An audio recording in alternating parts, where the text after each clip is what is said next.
With that down, let's move on and talk about this, shall we?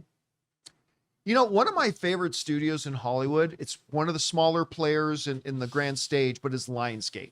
I've always liked Lionsgate. They are this smaller, kind of indie feel kind of a studio compared to the bigger guys that has always been this engine that could, and like releasing some big hits and all kind of stuff. They've had some struggles too, but you know, it's behind films like John Wick and many, many others.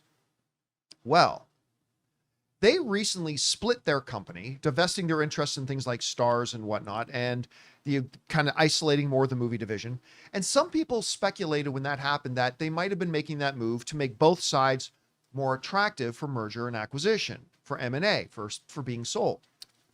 Well, a report came out in Hollywood right at the end of the week last week in the Hollywood Reporter that said this: iconic movie production company Legendary is looking at possibly buying Lionsgate.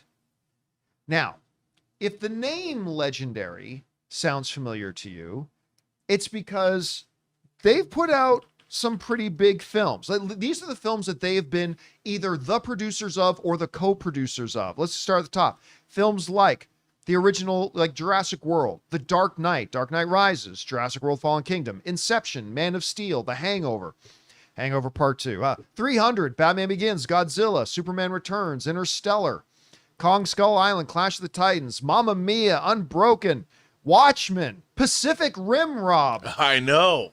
The Town, Skyscraper, the greatest Dwayne "The Rock" Johnson movie of all time. I'm kidding, of course, a little bit. But anyway, this is a company that's had a part in making some of our favorite films. What's interesting, though, is that they always work with partners, and they don't have a distribution arm. You know who does have a bit of a distribution arm? Ooh, Lionsgate. Yeah. Lionsgate's got... Now, they don't always do the distribution on all their own movies, but like, for instance, the most recent film they put out, Ballerina, they were the distributor for that. Mm-hmm. So this gives a unique opportunity for somebody like a Legendary, if this were to happen.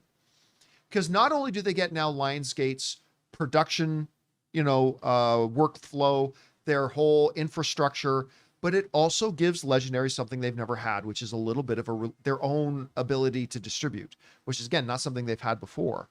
So this is interesting. Now, whether it happens or not, I'm not completely sure, because, you know, when it comes to mergers and acquisitions, we hear a lot of, you know, stuff possibly happening, and oftentimes it doesn't. But Rob, this comes along. What's your first impression when you hear that Legendary may look at buying Lionsgate? And do you think this would be a good move for them? I actually do.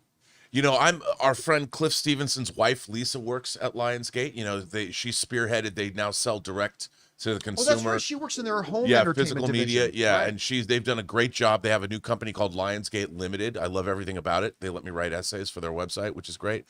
But how cool would it be to see the Lionsgate logo and underneath saying a Legendary studio? Yeah. That would be cool. I would love that. But you know, it's like Legendary. Also, one of the things Lionsgate has is the Saw franchise. That's right. And they got a new Saw movie coming out. And they did cool things, like they went back because of Cliff's son. They went in the last, I think it was the last Saw movie. They went back to the old grinding gear Lionsgate logo. Right. Because the Saw movies had those, and he said, why don't they put that back? You know, and that was because of Cliff Stevenson's son. But they can just do cool things. Plus, Legendary, even though they're A-list budgets, Legendary makes a lot of genre movies, like you pointed out. The DC Universe, the Nolan Batman movies, Superman Returns, the Godzilla films, Pacific Rim. Lionsgate is kind of a genre studio. They are. You know, they have like the Twilight franchise, they've got Saw, they've got John Wick. They do some prestige stuff too. But they do, but they're like the Twilight movie. But Legendary seems to be like, it would be cool. I think Legendary's interests and their back catalog fit in because Lionsgate's always kind of been this smaller upstart studio, because they had Trimark's library, you know, and that had a lot of, they're doing some really interesting things. I just like that idea. I think Legendary and Lionsgate would work with Lionsgate, a Legendary studio. I love this idea. I wonder if they keep Legendary keeps their offices though in Burbank, because that's a great building they're in by the old NBC studios. Oh, I think they do. I think like Rob was suggesting, like it's I don't think they just merge it into one Yeah. company. I think it's Lionsgate, a Legendary Studio. Yeah. It's right down the Because that would be just dope. Because I can still, like, even if they own Lionsgate, I can still see Legendary partnering with other studios Yeah. to finance and produce other Yeah. big tent physical films. location. Their Burbank office is literally right down the street from Warner Brothers and Universal. Yeah. So Weird. So I might have told this story. I can't remember exactly, but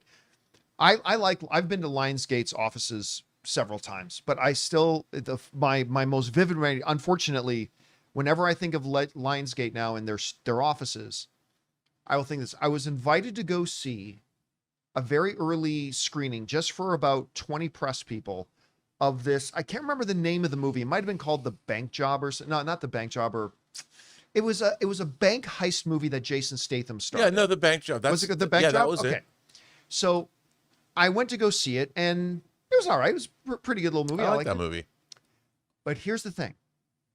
When the movie ended, or was it called Bank Heist? Anyway, when the movie ended, same thing always happened at these things.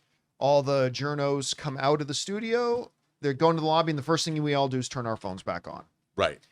And I was talking to a friend of mine that I took to the screening, and when I looked up, I realized all the other journalists it's definitely the bank job. were just all staring at their phone in total and utter disbelief. And what's going on?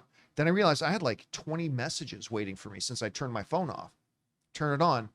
And that moment, standing in Lionsgate's lobby, surrounded by everybody else finding out at the same time, was when I found out that Heath Ledger had died. And I will always remember where I was when that happened. And it unfortunately was connected to Lionsgate. Anyway, guys, question is for you. What do you think about this? Lionsgate and Legendary partnership sounds really appealing to me, actually. And it gives at least a little bit of a distribution arm to a company like Legendary, who's produced some of the biggest crowd-pleasing movies we've ever had. Whatever you guys think about this, jump down into the comment section below and let us know your thoughts. Hey guys, thanks so much for watching this video. Make sure you like the video, leave a comment, and subscribe to our channel. And don't forget, we have a daily podcast called the John Campea Show podcast, available on Apple Podcasts, Spotify, or your favorite podcasting app of choice. Go and subscribe to it today so it'll be there when you need it.